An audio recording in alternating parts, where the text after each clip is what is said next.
la frite معناه يا إما être belge, être en forme, être jaune. تمام؟ اختار تحت وتعال كمل الفيديو.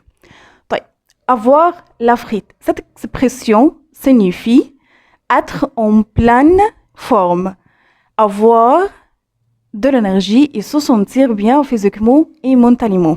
طيب معناه الكلام ده هو أن تكون في حالة جيدة مليئا بالطاقة وتشعر بالنشاط جسديا وذهنيا.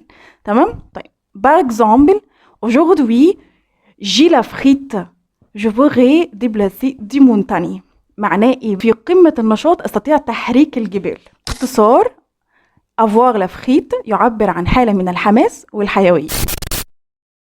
تنساش بقى في نهاية الفيديو تحط لايك وكومنت وتشير الفيديو مع صاحبك المهتم بتعلم اللغة الفرنسية، وعايز تعمل سيف للفيديو ده عشان ترجع له تاني لو نسيت الاكسبريسيون ده. وبس كده.